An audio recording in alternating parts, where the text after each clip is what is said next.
Elena felt her heart stopped beating for a minute. Her heart made a jolt and a sharp pain crossed her heart, like a dagger had been thrust deeply into her chest. She watched him perplexed and everything didn't feel right. It felt like her world had come crumbling down. She stared up in her teary eyes, met with the sight of her stepmother and sister standing by the stairs and grinning devilishly at her. Then her 2 boxes patiently waiting for her. Elena knew all of this would happen. She didn't just see it coming this early. She knew a day would come where her father would prove himself worthless of her love, and he had done it, and she was not going to break down, not for them to witness.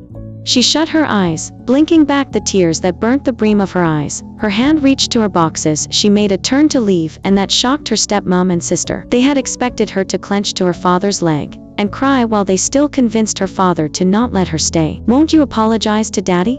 Who knows, he might let you stay."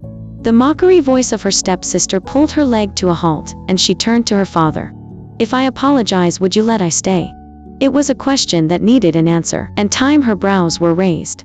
"No," he replied curtly. "Then there is no need." Her reply was curt as well.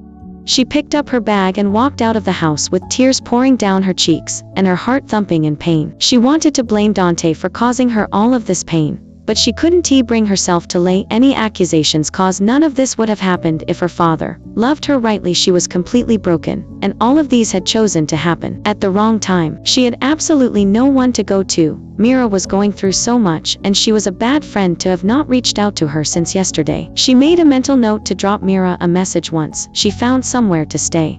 She was the same time cash trapped. She had sent almost all the money in her spending account to Mira without the slightest thought of this. Her only hope was her fixed deposit, and she was not even close to the date she fixed.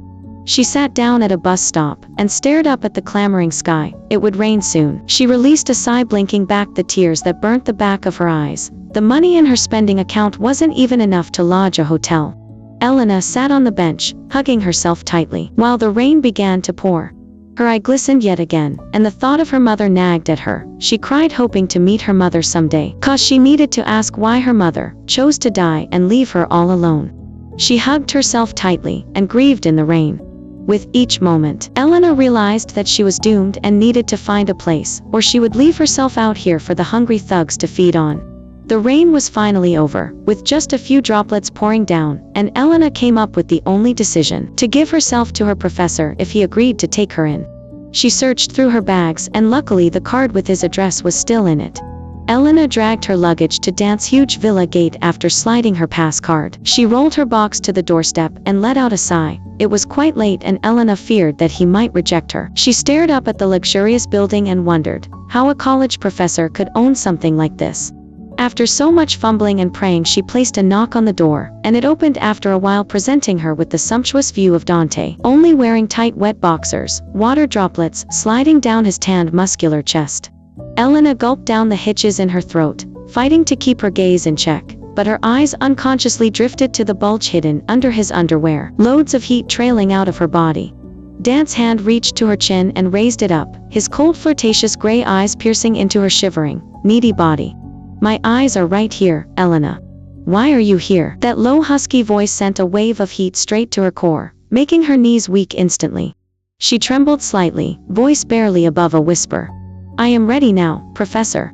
Please take me."